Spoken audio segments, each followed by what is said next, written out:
¿cómo se llamaba? Pectus o carinatum, o tórax en forma de carina, ¿no?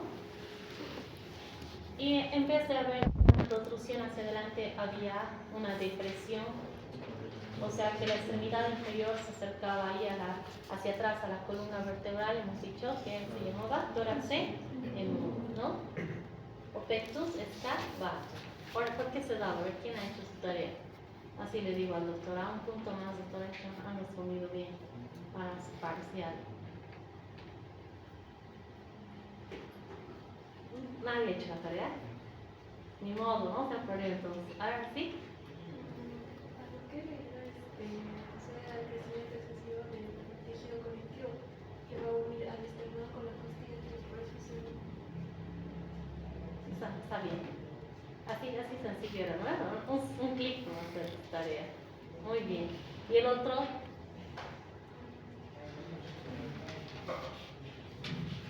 El otro, para mañana vamos a dejar de tarea. ¿Cuál es tu apellido? En la lista vas a anotar, ¿ya? Un tic. Así, un bien. Están haciendo su lista, ¿no? Hagan su lista.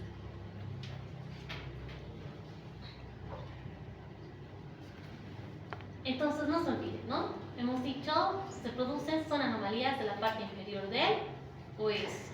¿Qué ha dicho su compañera? Entonces, ¿por qué se va hacia atrás? ¿Quién está haciendo que vaya hacia atrás? Repetirles, por favor, fuerte. Cuando el tejido conectivo crece, exceso, ¿no? Entonces, tórax en embudo, esta extremidad inferior, hemos dicho, se aproxima a la columna vertebral. Tórax en carena por su saliente anterior, y también se va hacia afuera. Las vértebras, características, hemos dicho. ¿Qué características tenían las vértebras torácicas?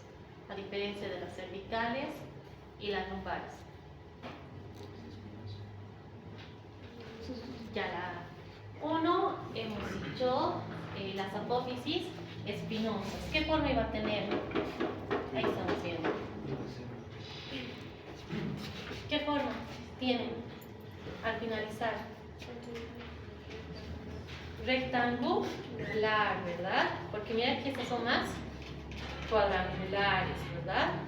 Entonces tiene una forma rectangular y hemos dicho qué orientación tienen. A ver, veamos de aquí de lado. ¿Qué orientación tiene? Oblicua, ¿no? Porque las otras eran en dirección horizontal. ¿Lo ven? Muy bien.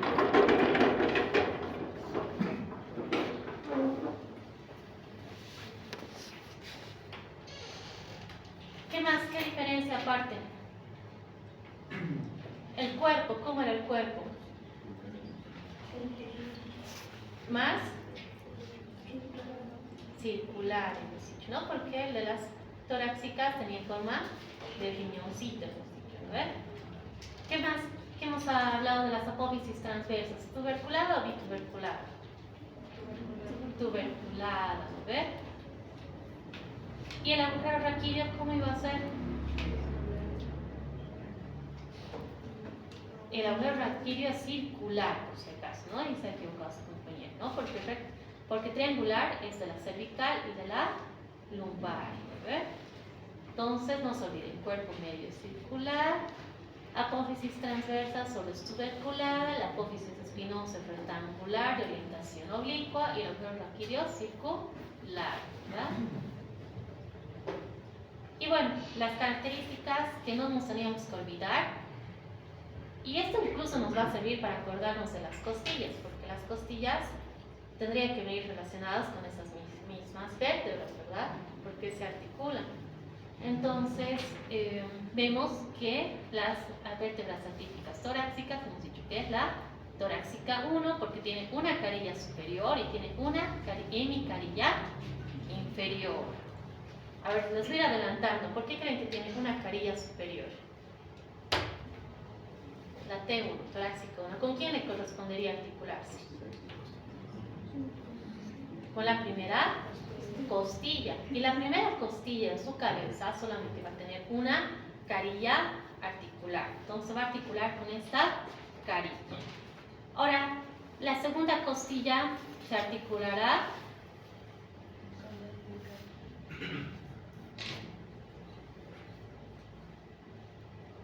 en parte con esta hemicarilla de la primera y otra hemicarilla ya también de la segunda, ¿verdad?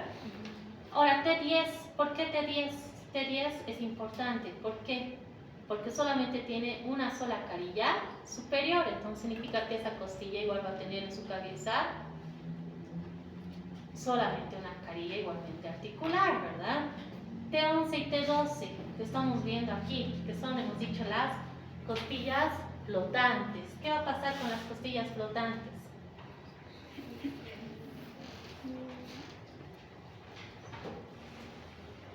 Se articulan con las apófisis transversas, las últimas, la T11 y T12. La costilla 11 y 12 se articulará con las apófisis transversas.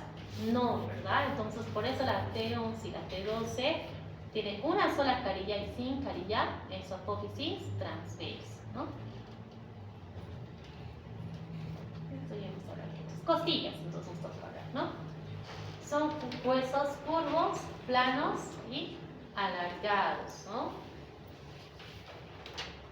Que configuran la mayor parte de la caja torácica, ¿no? Estamos viendo aquí.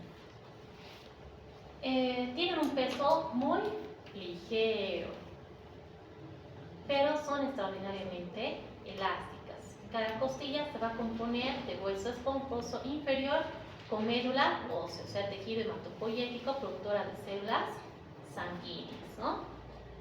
Y aquí ya estamos viendo, ¿no? Que al mirar, si se dan cuenta, hay diferencias. Por ejemplo, estas serán las características típicas de una costilla. Esta es la típica y estas serán características atípicas, ¿no? Esta, por ejemplo, la más pequeña, ¿cuál creen que es? La que está ahí en la imagen. ¿Cuál costilla? La primera costilla, ¿no? Estamos viendo que es más acortada y un poquito, hasta podríamos decir, más ancha, ¿no? Esta será la segunda costilla. Estas son las características típicas. Las típicas, ¿qué costillas serán las típicas? O sea, características típicas. De la tercera costilla a la novena costilla. Y la décima, la onceava y la doceava, entonces, otra vez son características atípicas, ¿no? O sea, diferente. Entonces, ya habíamos mencionado, tenemos costillas verdaderas, costillas falsas, y dentro de las costillas falsas, las últimas las decimos flotantes. Costillas verdaderas, decimos vértebro-costales, que son, ¿no? Son las 7 primeras, así denominadas porque se insertan directamente en el esternón a través de sus propios cartílagos costales. Las costillas falsas son las vértebro-contrales, de la octava a la décima. Los cartílagos se van a unir ante la costilla inmediatamente superior. Por eso su conexión con el esternón es indirecta, ¿no? Las costillas flotantes son las que decimos vértebras libres, la onceava y la doceava. Los cartílagos rudimentarios de estas costillas no se unen ni siquiera de forma indirecta con el esternón, sino que terminan en la musculatura abdominal posterior, ¿no? Las que estamos viendo justo aquí, ¿no? Estas flotantes, ¿no? Ya no se unen, están ahí sueltitas, ¿no?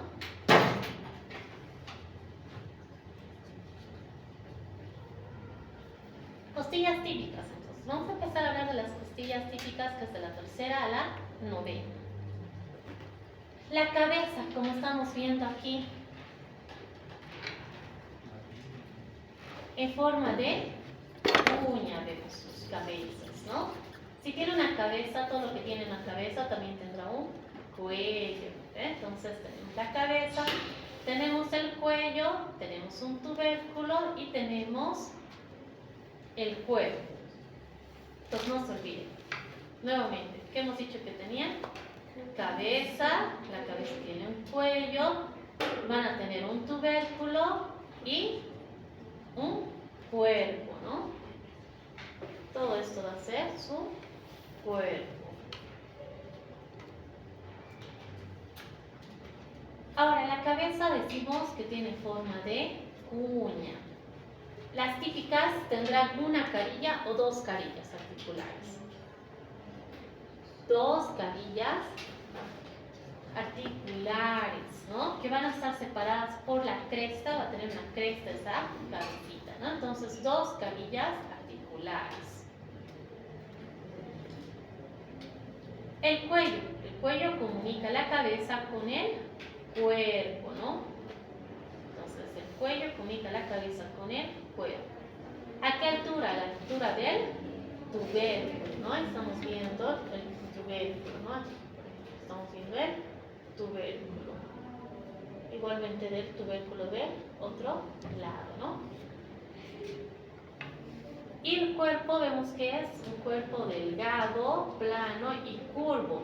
¿Dónde se va a curvar? En lo que nosotros denominamos ángulo costal, ¿no? Este curvamiento que vemos se dice ángulo costal. Ahí se va a hacer curvo. Entonces, se dan cuenta de las vértebras, de las cosillas típicas, facilito, ¿no? No hay donde perderse en su anatomía. La tercera, entonces, a ver un ejemplo. La tercera costilla, ¿con qué vértebra se va a articular?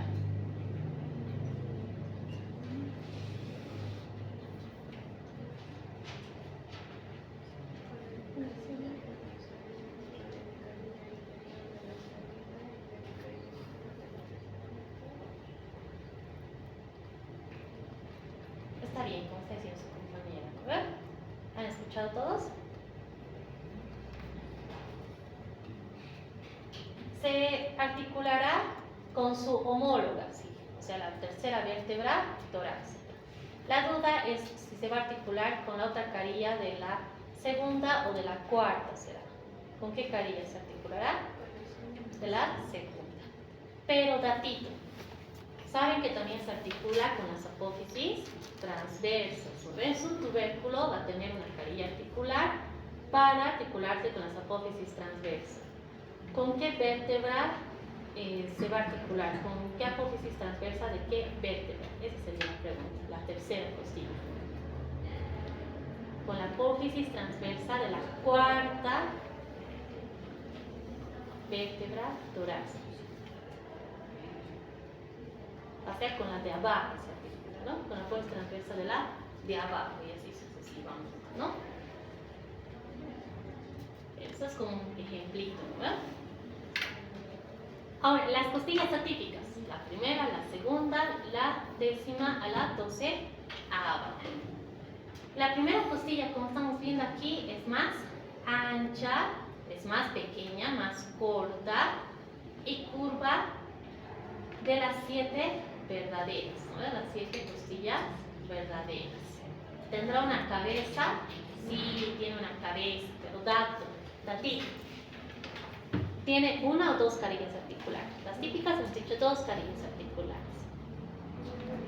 Una carilla, ¿no? De las vértebras torácicas, ¿cuáles eran atípicas? Igualmente su homóloga, ¿no? La primera vértebra tenía solamente igual una carilla, ¿se acuerdan? Para articularse con esta costilla.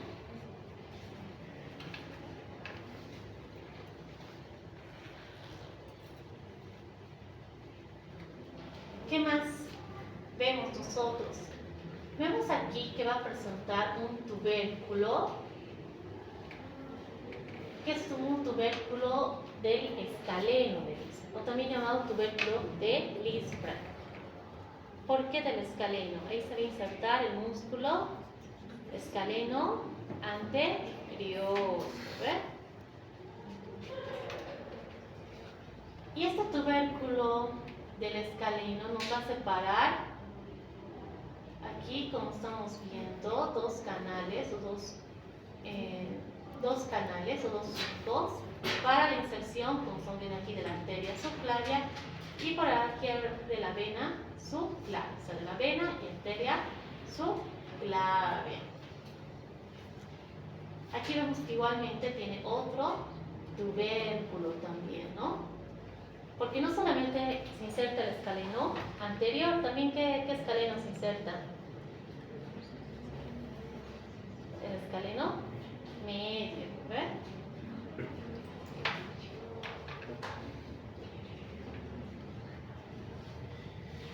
Y al final va a tener también un canal costal, que vamos a decir que es el paso para los vasos intercostales, ¿no?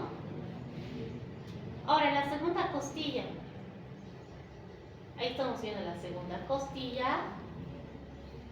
Va a disponer de dos carillas articulares en la cabeza. Estamos viendo aquí su cabeza. Para articulación con los cuerpos de las vértebras, ¿no? La T1 y la T2. Torácica 1 y torácica 2. Y un tubérculo que estamos viendo aquí, esa es la diferencia también, para la inserción muscular. ¿Qué músculo creen que se va a insertar ahí? Músculo serrato anterior. ¿Ven? Y vemos aquí la onceava y la doceava, ¿no? La décima, la onceava y la doceava costilla, como la primera, tan solo tienen sus cabezas, una o dos carillas articulares. Tienen solamente una carilla articular, ¿no ven? Y bueno, esta, la onceava y la doceava, sobre todo, ya no va a tener el canal costal para el vaso de los vasos intercostales, ¿no? Ya no va a tener ese canal costal para el vaso de los vasos intercostales, si acaso.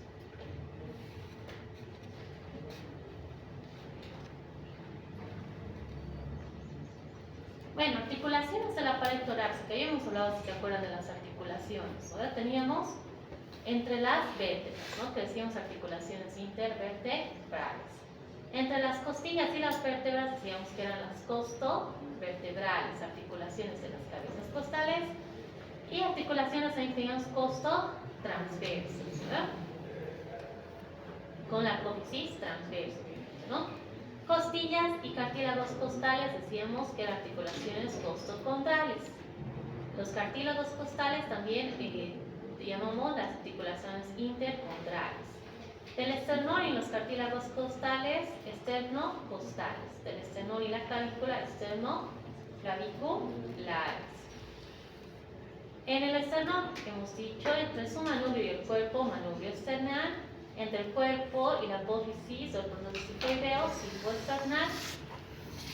De las personas jóvenes, la primera y la última fusionan a mayor edad. O sea, la cifoesternal se va a fusionar ya cuando estamos más grandecitos. Ahora se dicho a mayor edad.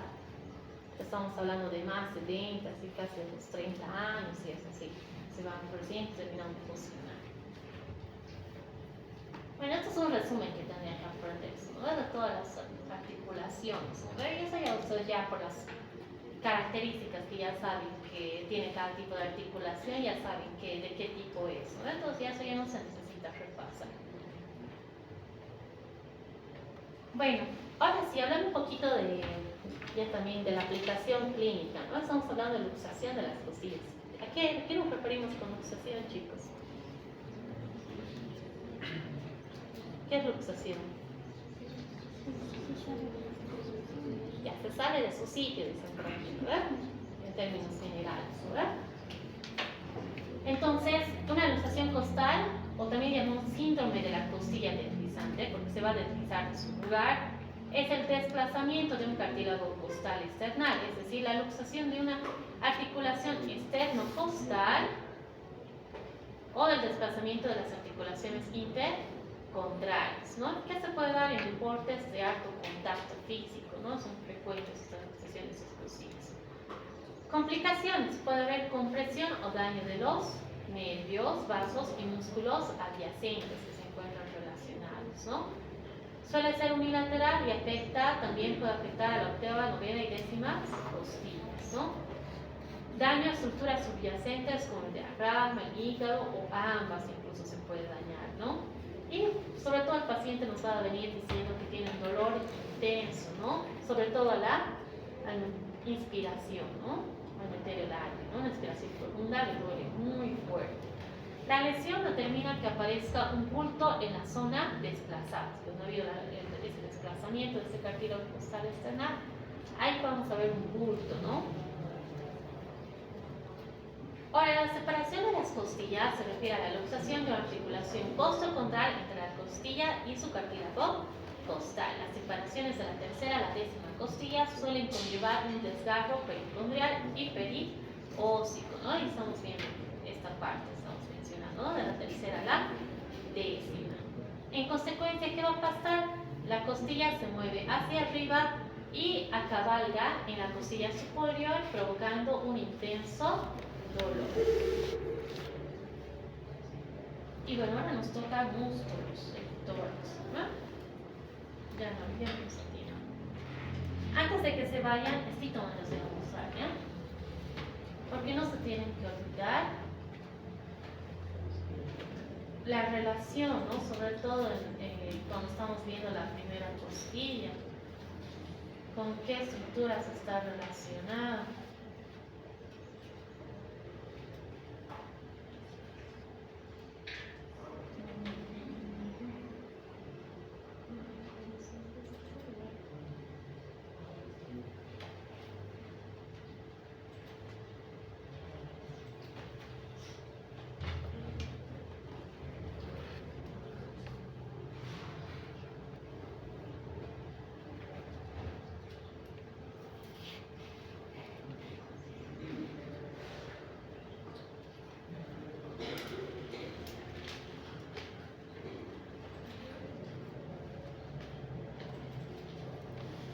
Hemos hablado del esternocleidomastoideo, ¿no? Sus haces que van hacia el esternón, ¿eh? Bueno, con un repaso, saben que está relacionado y le cabalga la vena yugular externa, ¿verdad? Y está ahí el plexo cervical, ¿verdad? Por eso cuando sufre una persona una tortícolis, le duele bastante dolor, ¿no? Porque ahí está relacionado el esternocleidomastoideo con el plexo cervical. Si sufres una contractura muy fuerte, entonces compromete y comprime ese plexo, ¿no?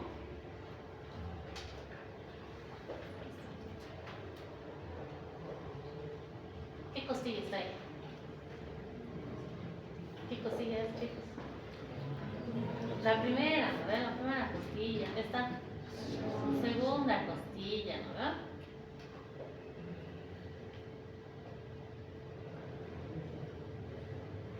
El tubérculo del isfran, el tubérculo del escaleno, ¿verdad? Es un tubérculo adicional que hemos dicho que está presente en la primera costilla. ¿Quién va a ir ahí? A insertarse, hemos dicho, el músculo externo, el escaleno anterior, ¿no? Ahí también estamos viendo, y mira el datito que no hemos mencionado. En su ángulo costal de la segunda costilla vemos que se va a insertar ¿qué músculo? El escaleno posterior. Igualmente aquí hay un tubérculo, ¿no? También dice tubérculo para la inserción de tubérculo de la segunda costilla, para la inserción de quién? El escaleno posterior, de las apófisis transversas. Estamos viendo que se va a ir el escaleno posterior, por ejemplo, estamos viendo de la C3 a la C5, ¿no? El tubérculo de la segunda costilla. El escaleno medio, igualmente, las apófisis transversas de la C3, C6 al tubérculo, pero de la primera costilla. ¿Se acuerdan? Había otro tubérculo más que habíamos mencionado al hablar de la primera costilla. Y ahí estamos viendo el escaleno anterior, ¿no? Igualmente las apófisis transversas desde la C3 a C6 hasta el tubérculo de Lisfranc. Bueno, ahí estamos viendo el resto lateral del cuello. Y con esto es una vista lateral. El tubérculo del Lisfranc, primera, segunda costilla, escaleno posterior, escaleno medio y el escaleno anterior. Y mirad qué estructuras están aquí, justo aquí. ¿Quién es esta? La arteria circular. ¿Y esta es el plexo braquial? ¿Ve? Estamos viendo ahí el escaleno anterior, escaleno medio. Por el medio de ambos pasa el plexo braquial y la arteria subclavia, ¿no? Entonces no se olviden que por eso hay varias estructuras que son importantes, ¿no?